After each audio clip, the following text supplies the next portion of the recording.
Welcome to Positive Philter with your host, Philip Wilkerson, a podcast that focuses on friends, family, health, and career, with a little self-help along the way. Please join me in this journey for self-improvement, and I hope what I have to share will make you a better person, thus making the world a better place. I hope you enjoy the show. I hope you enjoy the show.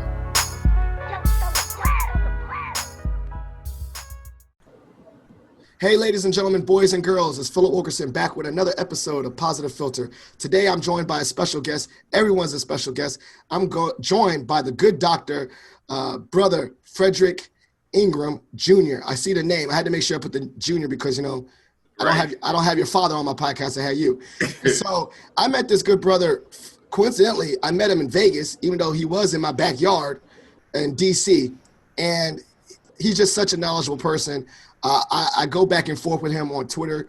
He's sharing such good knowledge, especially in the work of diversity, inclusion, and racial justice. And so I was like, man, let me just get you on a podcast. I have to. I saw that he was going on other people's podcasts. I was listening. I was like, no, I have one. I want him on mine too.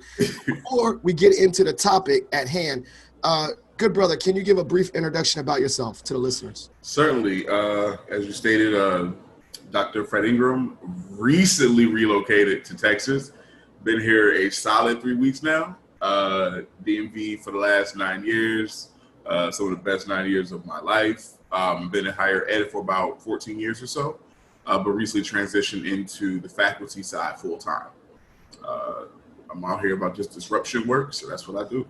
Oh, disruption work. I want to talk about that because be honest with you, most of the time this podcast is a learning opportunity for me to ask clarifying questions. So, for instance, in your background, obviously, you earned your degrees and stuff. Where did this pursuit of your career in regards to education start?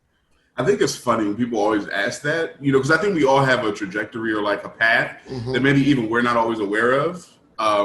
So I think for me, and I was actually telling Frat this last night, I was like, I've been in and around college campuses my entire life. We were school age or right around school age when my mom went back to school to get her degree.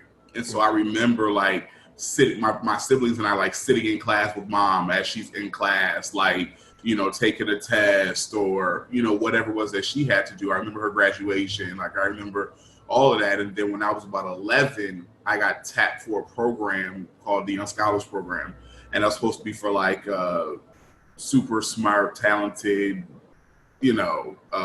first gen kids and whatever else. So I got tapped in that program when I was about 11. And so from 11 to 17, every summer I was in college, in classrooms, on college campuses, taking classes, on college tours, you name it. It was a huge part of my life. And it was what introduced me to an HBCU.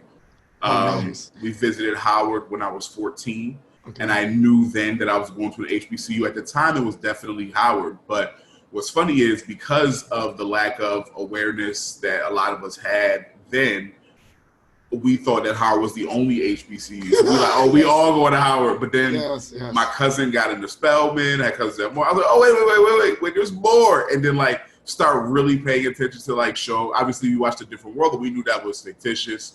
But then you start seeing on Martin and Living Single and Fresh Prince, where they got all of the real silent, HBCU pubs in the background and start being oh wow, and that's kind of what started it. But I think once I got to my HBCU and the experience that I had with the with the other mothers and that sort of thing, that really kind of laid a foundation for me for what it's to do the work of giving back and doing the work of putting other people and their needs, above yours. And what's funny is education, obviously, most people, wasn't my pursuit. I was a criminology undergrad, was headed to law school. That was the plan, all of my life. And then I kind of tripped and fell into higher ed, basically. In admissions, when I was 22, 23, I think, when I first took a job at undergraduate admissions at a school back home. And that's what kind of got me in. Stepped away for a little while and came back almost a decade ago and kind of been there ever since. But realizing the work that needs to be done, and specifically at non-Black schools, right? I realized the privilege of attending an HBCU and the access that granted me and the support that granted me, but also realizing that all of my professional work has been at PWIs. Yeah.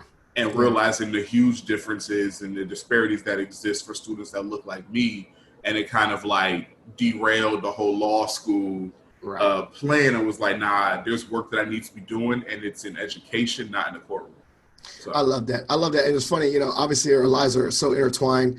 One, you're the pro fight to one of my favorite alphas, my man that take care of me. Yes. And two, I had a grandfather that went to Johnson C. Smith. Wow. I'm sorry, he chose a different one. He was a Kappa there. Okay. I have the old pictures and the history. I have the pictures of him, the yard and all that. And my grandmother went there too. That's where they met. She was an AKA there. Wow. And so I was interesting that you said that, like how your perception of education is shaped by your family. But I knew about HBCUs because of my grandfather and my grandmother. Then my mom went to Hampton and all that stuff and all that little HU, whatever, the real HU stuff. So it's all interesting. We already know who the real HU is. I'm not going to shame my mom, but we already know it's Howard. I'm sorry. But it's very interesting that no one falls into it. And I totally agree with that. But, as you developed your specialty, your education discipline, I like that word that you say, disruption, racial disruption. How did you start gravitating to that as your central focus of your studies? So I've always been anti-racism, like even before it was a popular term. I remember, and I tell the story on Twitter often, probably every 6 months. I was about 11 years old. Most of the schools, I grew up upstate New York, it was very diverse, and we had a lot of schools that were very Black. A couple of them specifically, we had other schools that were like more racially diverse, and the other schools that were like primarily white. But because of where I lived and where I grew up, most of the schools that I attended were primarily white, which meant primarily white administration, primarily white teachers, and all of that. And that was the first time I got called the N-word. I was 11 years old. I was in the 6th grade. Yeah. And dude called me the N-word, and I tapped his jaw. And that's funny because I don't think a lot of people realize that. But I'm gonna let you finish that. Yeah. But that is an ingrained. I can remember the first time I was called the N-word as well. That's an experience that many Black people have. And ironically, it was. Would you say 6th grade? I was 6th grade. Yo, Mir, that was mine too. But go ahead. Yeah. So like I remember being like, what? And I remember trying to knock his head off his shoulders.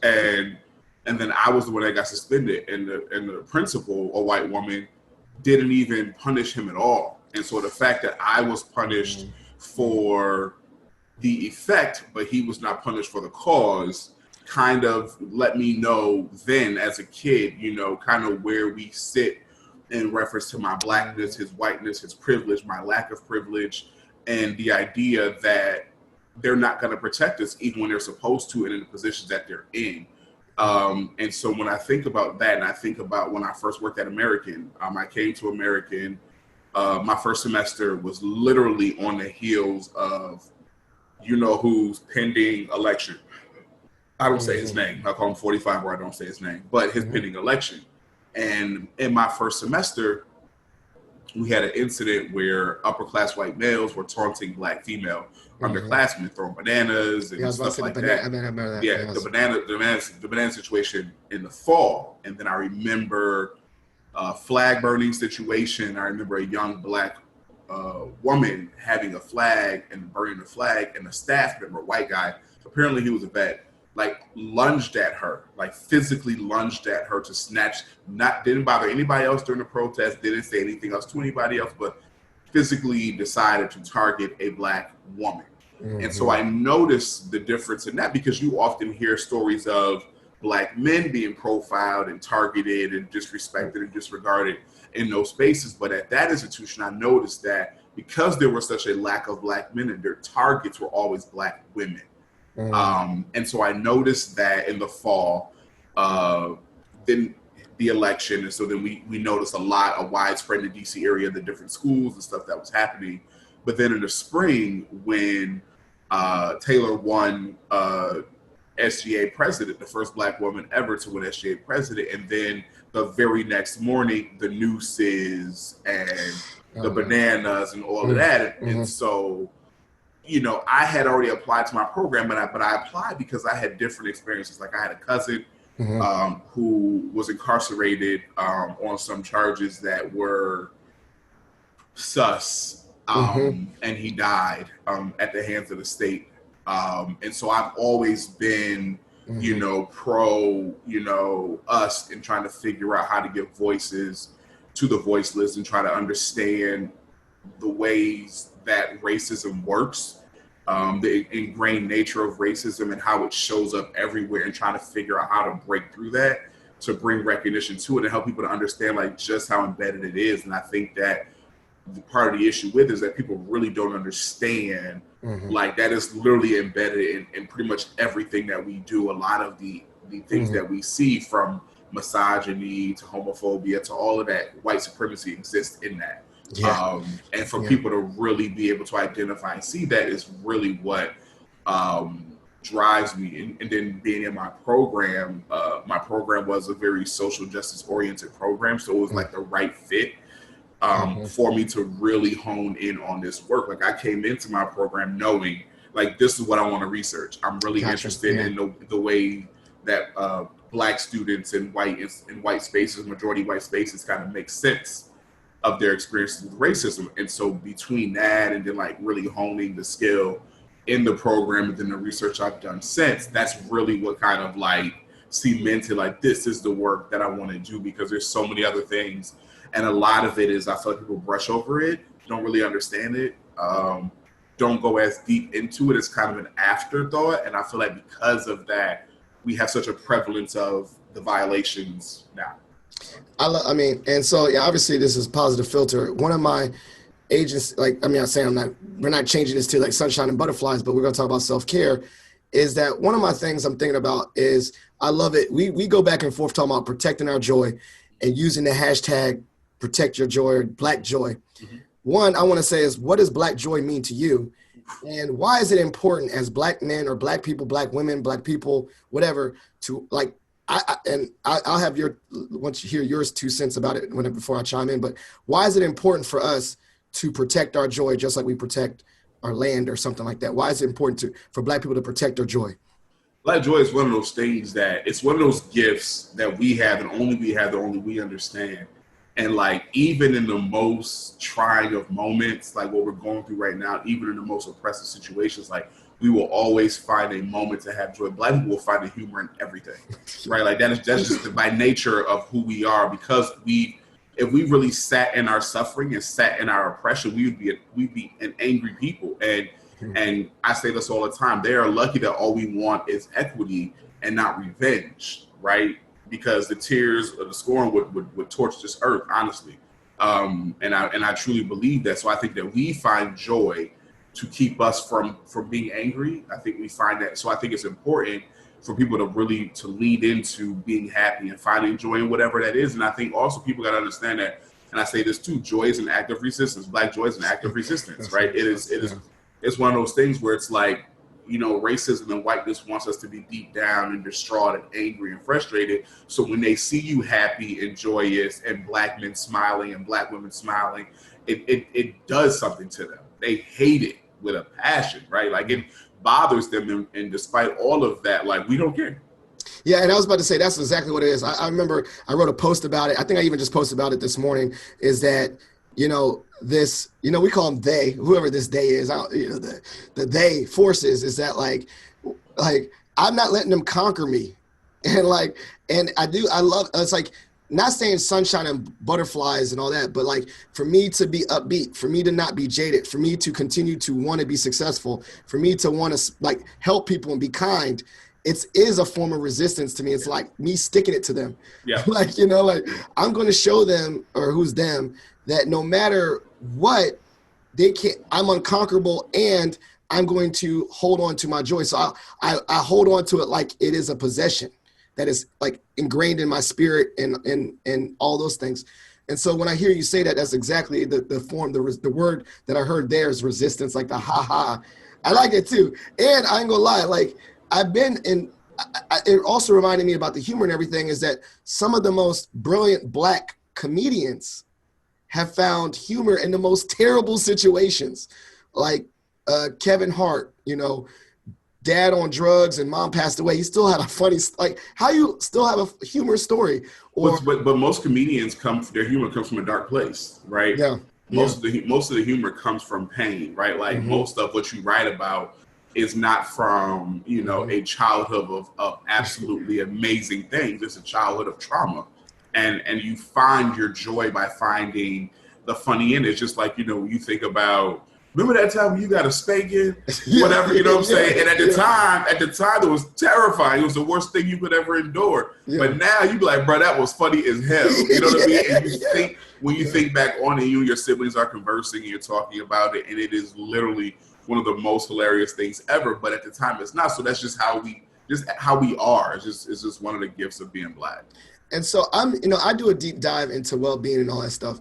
How do you toe the line between and like I said, I'm an optimistic, positive person, but toe the line between optimism, hope, all that without lack of awareness, if that makes any sense. Like, yo, this dude, why are you smiling right now? Do you not realize what's going on kind of thing? But then at the same time, like, I got to be joyful to do the work. How do you explain someone, especially someone that does the work of racial disruption, to say, yes, I'm aware of what's going on, boom, boom, boom, boom, but at the same time, I'm not letting the world jade me, if that makes sense? For me, I find myself having I could be angry, furious, ready to break stuff in one moment, and then thinking about something completely different and changing my moment and my mood. I think it's important to have, your corner, your people that help you through those moments, those tough, dark moments. I think that's extremely important. I talk to a lot of colleagues. I talk to friends. I talk to family.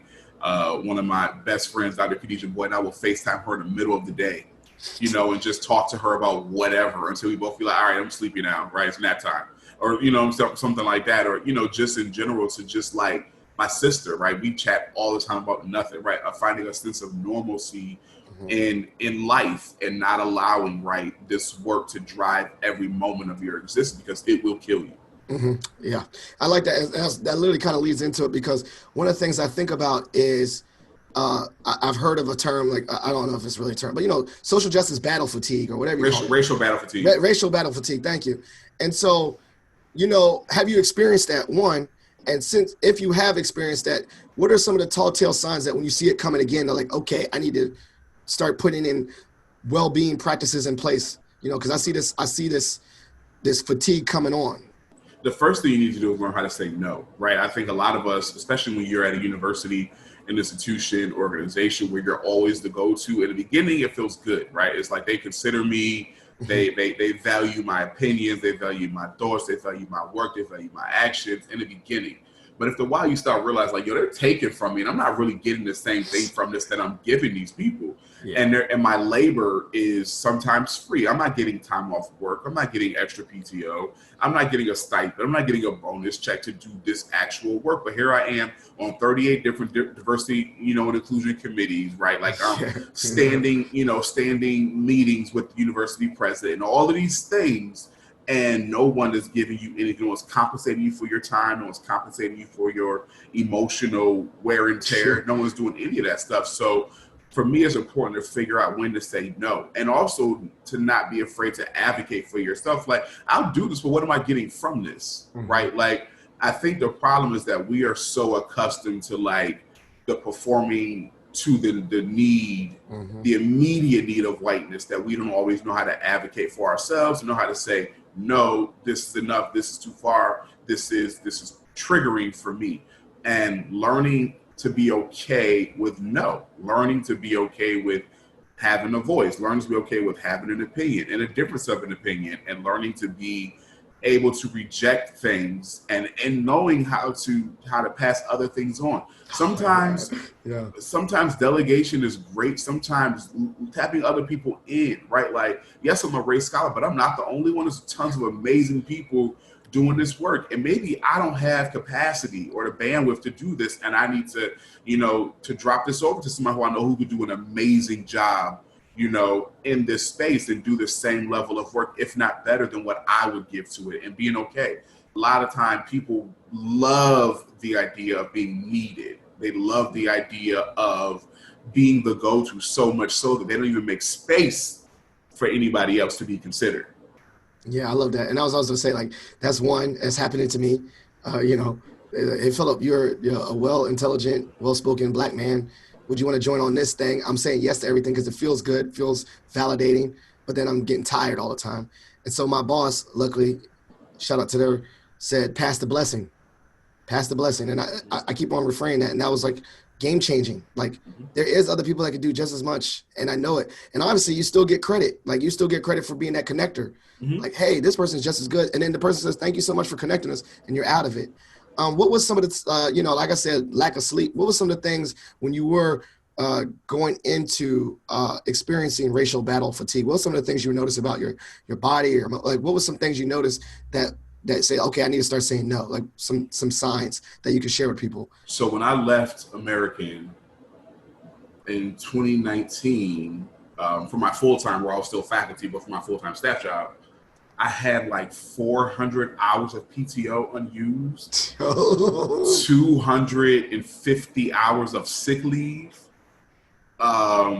because I was never not working. And then even when I would be away, I would turn it into a work from insert location time to avoid having to use my PTO. And not even realizing like, yo, like that's your money. That's like you need to take a break. And I was afraid that if I left, that because I oversaw the partnership between AU and FAMU, that those students wouldn't be taken care of in the way that I would take care of them if I wasn't present, right? Or I sat on faculty senate, and which is an elected position. I sat on staff council, and I sat in all of these different positions. I was helped writing the university's current strategic plan. I can't be away because if I'm away, who's going to advocate for people that look like me? Because the people that look like me who are in this meeting are not advocating, right? And so how can I make sure that someone is always there to speak for the least of us? And so that led me to always have this sense of guilt for being away from work. And then I was a full-time doctoral student at the same time. So I had a laptop attached to my, like I tell you all the time, I was like, it took me a while to break the desire to have a bag with me, because that bag usually encompassed my laptop. So wherever I was, anywhere I went for more than a day, I had to have my laptop with me so I wouldn't miss out on work, students, schoolwork, and being behind on any of those things. So like I realized the trauma that was when I had finished my program and had defended and was preparing to graduate, and I still had this need to have a bag on my hip. Crazy. Yeah. So you was noticing like, wow, like it got to the point that it was habitual. Like it wasn't even like your mind wasn't even thinking about carrying it. Like you had one layer of responsibility off, but you would put so much on it that it was still habitual. Even when a duty was taken off your plate, you still had that mindset to do that. Exactly. So what did you like? Obviously you're just saying no. What are some things you just do to take care of yourself? I'm a huge movie buff. Anybody who knows me knows, like, if you follow my social media and stuff, like, prior to the pandemic, I did not miss a movie. Opening night, Marvel, I don't miss. I even go see DC because I just feel like you're supposed to. I don't miss movies, right? Like opening night, the opening night, I'm there the day before, like the very first showing. Like that was my thing. I'm super into the arts. I'm a New Yorker, so that's just part of growing up, right? So hitting the theater, whether it's a film or a show and that sort of thing. Time with friends, time with family, time with frat. I definitely do a decent enough job of trying to make sure I make that space. But I also noticed that I wasn't giving myself time to be away with them. You know what I mean? Like I watch my best friend like be out of the country all the time. I watch my cousin be out of the country all the time.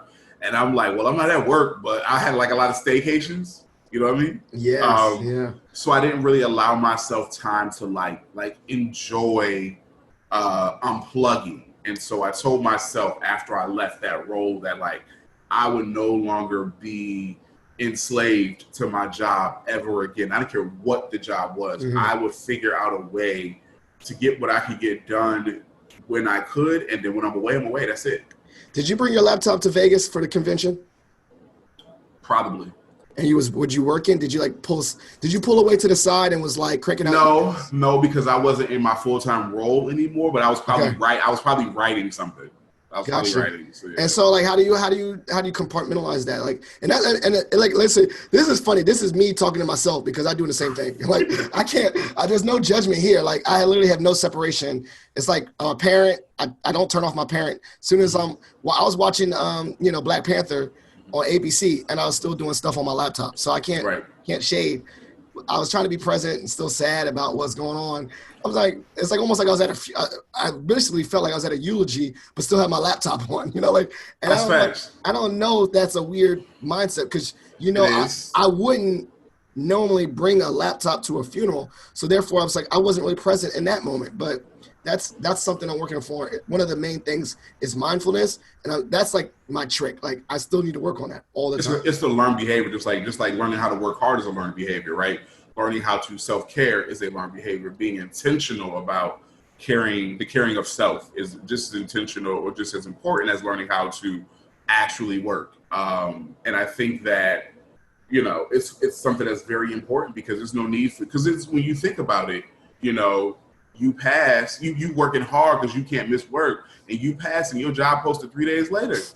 Oh, you know what I mean? Because that's how much they valued you, right? So it's like, nah, bro, like you have to, if you have to force your job to respect you, you have to force yourself to respect yourself and the humanity of yourself. That's important. And I think these are like one of those times where I'm doing an episode and the lessons outside are coming into this, because I was specifically talking about that the other day where I said, no matter what, I was talking to one of my young boys, and I said, no matter what, you're not indispensable in this world because, and I know my value, I value myself, but you literally just said the same exact line where I make sure that I'm skilled enough in a wide variety of skills, because like at any moment I can get laid off or whatever, that I did not lend my well-being or my self-worth to something, because at any moment it can be taken away from me. I went through that, right? Here's the funny part that a lot of people don't know. So I'm about to share something. I got laid off, right? Like, and it wasn't because I had done anything. It was just that after we had, when it finished the strategic plan, budget cuts happened at the university, and I was laid off from my full-time staff role. I was still affiliated with the university because I was faculty, but from my staff role, I got laid off, and it was like all of that hard work. Like I just helped write a strategic plan. I'm sitting on elected councils. I helped reestablish an agreement between two universities single-handedly that's bringing money into this institution. And they didn't think enough of me to make sure that I still had a role to transition into while they thought of something else for me to do. And that was a gut check of sorts, right? So I leave this institution I've given my all to for the last three, almost 4 years, and I was dispensable, right? I was dispensable, and that was a reality check, of wild proportions, because it was just like, wow, right? Like just as fast as I was super important, I was the go-to guy for everything. Now I'm sitting here like, what am I about to do? Yeah, but it's also a balance, because at the same time, understanding, like when I say I'm dispensable, it's almost like an external way of saying it. But at the same time, knowing my worth, I'm indispensable, if that makes sense. Like I understand that, and I think you did it, articulated very well. Like, having separation between my worth and this is it's budget and money, but that doesn't mean like I am attached to this. This is not my being. I can navigate, I can pivot. I have a community, I have support, I can get another job. And so those are kind of the self-talk things I think about myself. Like I want to work hard, I want to prove myself, but it's also, as Black men, we also need to know that we need to take care of ourselves. One, we have the lowest life expectancy due to stress and stuff. So what am I doing to take care of myself, not only for my boys, for my wife and all those things, but also understand like, why am I going to literally work myself into the grave, when if I work myself into the grave, when I'm in the grave, they got a job posting the very next day. So how do I have that strong balance? Right. That's crazy. So I listen, I be pivoting all the time. So this is crazy, but just with the burden, like, about weight and holding I think, and this is, I want to know your thoughts about this. The burden of racial equality should not be on the black man anymore. We've done the work since we've been in America. Do you think other people need to carry the load? First of all, it should never been on us. That's There you the go. first. Thank you. Thank you. Yeah. That's the first thing. We didn't ask to come here, right? Right. It's very, to me, it's very simple. White people created race. White people created racism. It's white people's job to dismantle and destroy it. And anything that we do is bonus. And that's honestly how I feel about it. When people are, it's so interesting. When people are like, "What should we do?" I'm like, "Hell, I don't know." You know what I mean? Like, y'all created this foolishness. Y'all are the reason. So I don't know. Let me see. Have a family meeting with all those crazy relatives of yours that are on social media, talking crazy, moving crazy, doing ridiculous things. Have a meeting with them and honestly sit with them and ask them for their logical rationale for why they are insane, right? And you have those questions, like you coming to me asking me how can we fix it? I don't know. We didn't break it. You know what I mean? So to me, it's insane. So like the burden was never ours. We just carried the load because that's what we do, right? It's very much, it's very much we'll do it ourselves. And then from that comes black women who are like, we'll do it better. Yeah, shout out to them. So your work is in it, but your work is not burdening you? Is what I'm saying? Like, you're passionate, you are doing the dismantling, but you're also like, how do you balance, like, I'm doing the work, you're actually very efficient in doing the work of dismantling this, but also knowing that this is not wholeheartedly your responsibility? So I think it's a difference in understanding whose responsibility race and racism work is versus protecting those who are on the receiving end of racism, right? And making sure that we have qualified voices to talk about the impacts and the effect of racism on us, right? Because we can't have white people telling our story, right? Even the most esteemed of race researching white people always get it wrong in some capacity or another, whether it's they call us blacks or other things, right? Like, I think that it's important that we are the ones who provide a voice and an understanding of who we are, what we seek, what we need, and only we can do that. I would say something too, like, as a person, I'm educating myself, making sure, and that's why I said this is where I learn from my guests, I learn from people. One of the things I did learn from you, and I'm definitely you're like one of my resources on social media, was the importance of capitalizing the word black. And additionally, not saying blacks like that. And for the listeners, can you give us a little lesson on that too? And the importance of capitalizing black and also not saying blacks like that. Certainly. I think for me, and one of the things I'm very strategic about and intentional about is the fact that words matter and words mean things, right? So for me, black is a color, right? Lowercase b is color. We are not black as in the color. Black, capital B, is in our culture. And I think what's more important is that the capitalization of the B brings back the humanity of who we are. Allowing people to lowercase the b continues to perpetuate this inaccuracy of us being inferior or less than important. If people fully understood that where race comes from and that white was legalized, like European people came to America and decided that they wanted to be called white, so they legalized the term, and then they created anti-miscegenation laws and all these other things to keep anyone else who was not white classified from marrying into whiteness. Right. So in order for them to do that, they had to declassify everyone else and subjugate everyone else to less than or inferior. So we were always, othered in so many different instances. So the capitalizing of the B is regaining our power as a people and as a culture. And blacks, to me, stings because it's no different than them calling us colored. Right. Because if you're talking about blacks as in multiple people, then you need to identify those people, because black is culture. It is not my color of my skin. I'm clearly brown, right?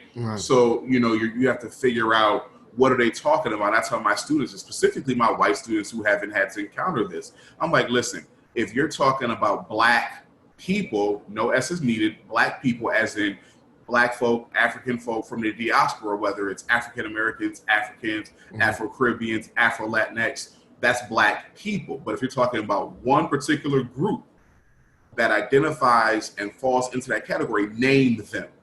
African, African American, right? And being very intentional about understanding who they are, because you don't want people to get lumped together and just start assuming that all of the things that we have are the same, because that's when you come up with this idea that we are a monolith and we are not. So, I love it. I'm very intentional about that. Yeah. And it's funny, I was about to say, like, you educating me like that, like literally I'm starting to, I was catch myself deleting text and making sure I'm doing it correctly. So your influence is out there. With that, and like I said, the education and doing this work, obviously you have invested in yourself and learning. Who are some people that you go to that you've learned from? Whew. So many people. Dr. Charles H.F. Davis III is someone whose work I read prior to becoming a doctor, before I became a scholar. Dr. Sean Harper, Dr. Gloria Ladson-Billings, Dr. Bettina Love, Henry Tate. There's so many people whose work I read. Dr. Joy DeGree, right? Like, these people who have created seminal works, right? And phenomenal works that kind of help guide the way that I look critically at race, higher education, the criminal justice system, the need for abolitionism as a thought process and the idea that needs to be more adopted across the board and how we do a lot of things, understanding the need for grace and spaces where you want to drop the hammer, and understanding how to think more broadly about how we approach a lot of different things. I find myself at times, even though I'm a teacher of a lot of people, I get taught all the time. And I think that's the beauty of being a scholar, right? You should always be learning from other people, because we don't all know everything, right? Someone out here knows a little more than you do, and you should be learning from this. So, reading the work, of these people and fully understanding, kind of what they meant, and when you see it in action and knowing how to apply it. So there's so many people, names, countless names whose work I read. Black women, Dr. Kimberly Crenshaw, first of all, to understand the need and what intersectionality is, and the importance of Say Her Name and Black feminism and advocating properly for Black women. Like, all that work came from my growth and my background, being raised the way that I was, but also the work and the research. I love it. And so, this is one of my last questions. So, like, you ever got that uncle, the uncle that's like, hey man, and then he's like literally the most jaded uncle in the world. It's like, don't trust nobody, don't trust a man. Like, and you're like, dang, dude. Like, he's not really wrong. My uncle's not wrong. He's hitting us with facts, but like, I don't want to be that jaded, and when I'm older. So, what is the ways that you look forward to the future and optimism, or that this, like, so you don't end up, or man, we just gonna embrace that role that we're gonna be those uncles? Like, what is your thoughts? Like, how do you stay optimistic or looking forward to the future? I 100% believe in justified rage, right? I believe that our rage is 100% justified when applied properly. But also, I understand that I'm not bitter, right? I don't allow it to like control every facet of my life, and I definitely find joy when I can. This has been a rough week. I won't lie. Yes, it has. Yeah. This has been a rough few months. I won't lie. But I think that finding joy in moments where you can are 100% helpful. Finding joy in people that you love and you can surround yourself with definitely helps. Because again, if you sit in it and you don't rid yourself of it, it's important for me, especially someone who does this work, like I get in the weeds of it and then I release myself from it because you have to. Yeah, I love it. I love it. Well, I lied. That wasn't the last question. So this part of the show is called Shot for Shot. You get to ask me any random question. I get to ask you one. Do you want to go first? I'll go first. You can go first. All right. So the stark difference, I was just going to say it. What have you noticed as the two differences between the DMV and Texas? So I haven't been outside much here because they're crazy. Folks really be outside, like living their best life as if the pandemic just ended or something. But they're doing that. They're doing that in DC as well. So I haven't been outside for either. It's hot. It is like, it's hot, and everyone said it was going to be hot. But I mean, it's like, it's. I thought Vegas was hot. It kind of reminds me of Vegas, and this is the best way that I describe it. And that is that it's like turning the oven on 350. You know, black people love our 350. Yeah, it's just, yep. You know, turn the oven on 350 and just open the door and just leave it open. And that's what outside feels like, right? So I go outside to go to Walmart, Target, and to campus. That's it. If I don't have to be at any of those places, I'm in the house. I'm teaching virtually this semester, next semester, so I don't have to be on campus every day. So like that's dope, but it's hot. It's really, really hot. Yeah. Question for you. I know you were taking classes, doctoral classes. When are you going to actually get a doctoral degree? I don't know. I was about to hit stop recording and had this online conversation with you about it.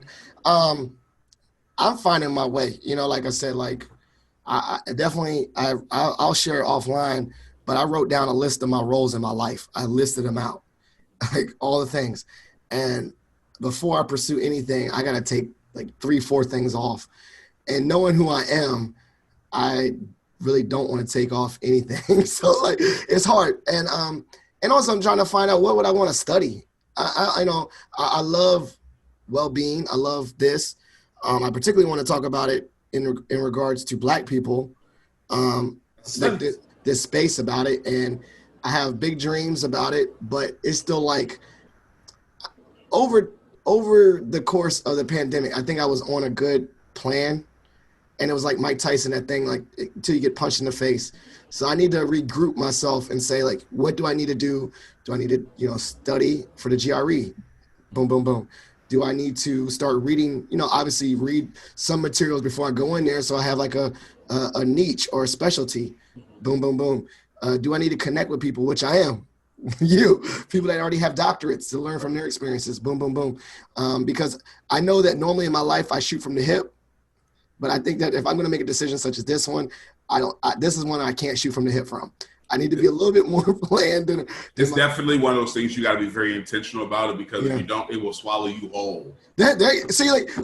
So people like, you're not the first person to say that, and I was like, okay, that's something I definitely want to look forward to.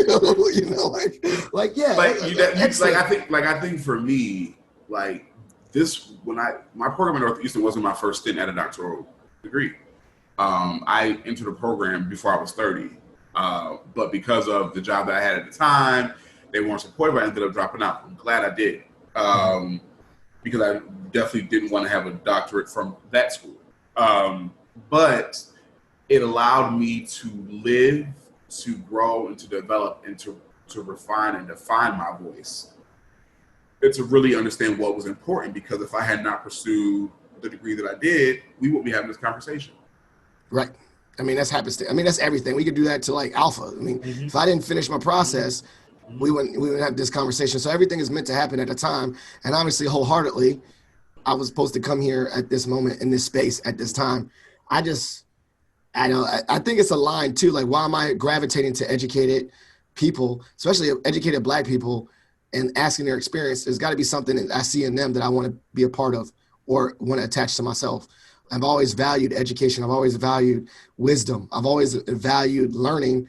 I just didn't value doing homework. like that makes sense, Like I was a history. I loved history. I love storytelling, but did I love writing papers? No. like was I the best student? Sometimes when I cared about the subject. So just knowing that, learning my learning style, that's something I'm still evaluating. So TBD, and it's not completely like there is no. I think it's just maybe more like maybe leaning toward yes, but strong yes over the maybe.